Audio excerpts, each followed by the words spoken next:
Nagpanawagan si Catholic Bishops Conference of the Philippines kung CBCP President Cardinal Pablo Virgilio David kay Presidente Ferdinand Marcos Jr. nga panindugan ng responsibilidad ngaya ginsumpan sa idalom sang konstitusyon.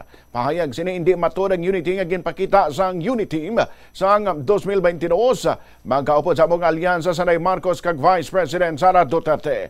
Ang matud nga pag-isasano kay Cardinal David among nakasandig sa interes sang pungsod kag hindi sa personalo kon pang pamilya lang nga benepisyo. Pahayag pa ni Cardinal David, hindi dapat paghimuon nga negosyo sa magpamilya ang gobyerno sa Pilipinas. Ginmo naman sang Cardinal ang pork barrel kag korupsyon sa national budget nga sano sa iyayara kung tani sa command responsibility ni Marcos. Nabaluan nga sabit nga Cardinal ang nagpanguna sa misa sa EDSA People Power Monument kadungan sang trillion-peso march kahapon nga adlaw. Noon pa man, alam po namin na ang inyong unity, ang inyong pagsasanib puwersa noong 2022 ay hindi totoo. Hindi naman lahat ng pagkakaisa ay tama at totoo. Hindi naman lahat ng pagkakaisa ay dapat manatili. Mayroong maling pagkakaisa. Ang tunay na pagkakaisa ay nakabatay hindi sa personal interest, hindi sa pampamilyang interest. Ang gobyerno ng Pilipinas ay hindi business ng mga pamilya.